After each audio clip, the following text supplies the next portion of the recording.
जय हिंद। आज हम लोग ग्रह के बारे में जानल जी जेके अंग्रेजी में प्लानेट कहल जाला। तो सबसे पहले एकर परिभाषा देख लो जा।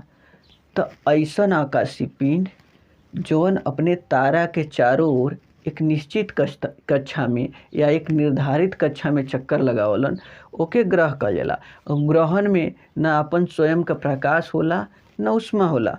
ग्रह का करलन हमेशा अपने तारे के प्रकाश से प्रकाशित होलन।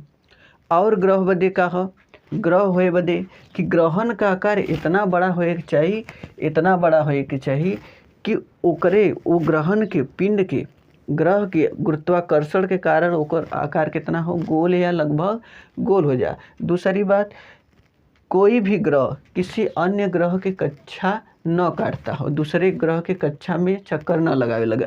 तो ऐसा आकाशीय पिंड जौन की अपने तारे के चारों ओर चक्कर लगावे और उन्होंने के इतना बड़ा आकार हो कि उन्होंने का आकृति लगभग गोल हो।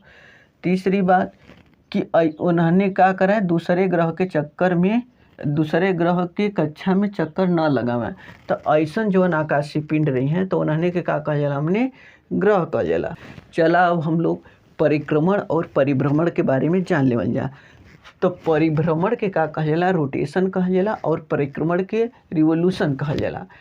और कौनो पिंड अगर परिक्रमण करलन या परिभ्रमण करलन तो दो प्रकार से करलन। या तो घड़ी के सुई के दिशा में न 12 1 2 3 4 5 6 7 8 9 10 11 12 ऐसे, या तो 12 11 10 9 8 7 6 5 ए दिशा में।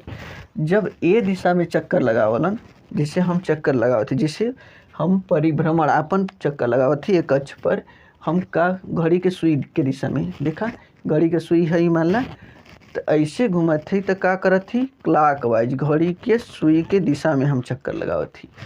अगर हम का करत थी ए दिशा में घूमे लगली, मान ला 10 घंटा के सुई मिनट के, तो ऐसे चक्कर जब हम लगाए लगली अपने अक्ष पर तो का हो गल, एंटी क्लॉकवाइज। हम कैसे घूमे लगली, एंटी क्लॉकवाइज। तो हम अगर कोई भी पिंड परिभ्रमण या परिक्रमण दो तरीके से करी हैं। का परिभ्रमण तो बता दिली क्लॉकवाइज, परिक्रमण भी का करी हैं क्लॉकवाइज या एंटी क्लॉकवाइज, घड़ी के सुई के विपरीत दिशा में या तो घड़ी के सुई के दिशा में। अब घड़ी के सुई के दिशा में अगर कोई कोनो पिंड बीच में रखल है तो ओकर चक्कर लगेबा तो कैसे लगेबा, ऐसे चक्कर लगेबा, ऐसे चक्कर लगेबा, अपन भी चक्कर लगावत रहबा, वो पिंड के भी चक्कर लगावत रहबा। तो हो जी हो गल घड़ी के सुई के दिशा में, घड़ी के सुई के विपरीत दिशा में। अब 12 से अब 11 पर अइबा तो ए दिशा में, ऐसे चक्कर लगेबा, अपन भी चक्कर लगावत रहबा, पिंड के भी चक्कर लगावत रहबा। तो ये हो गल परिक्रमण। तो हमारे सौरमंडल में कितना ग्रहन, कुल 8 ग्रहन।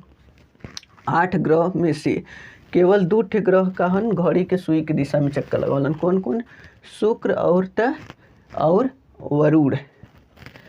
ठीक, शुक्र के उपग्रह नहीं है मगर वरुण के उपग्रह हन। उन्होंने भी का करलन, अपने ग्रह का चक्कर भी का लगावलन क्लॉकवाइज, मतलब घड़ी के सुई के दिशा में। और बाकी सब जितना भी ग्रहन परिक्रमण भी कैसे करलन, का करलन ए दिशा में सूर्य का चक्कर लगावलन और अपन भी चक्कर लगावलन सूर्य की घड़ी के सुई के विपरीत दिशा में। तो आज हमने परिक्रमण और परिभ्रमण के समझे का प्रयास के लीजा। अगर कोई के न समझ में आल हुई तो कमेंट करिए, हम एक नया वीडियो बनाई परिक्रमण और परिभ्रमण पर और ओके और अच्छा से बताए के प्रयास करब। तो आज के वीडियो में इतना ही, फिर मिलल जी एक नया वीडियो के साथ। तब तक के लिए जय हिंद।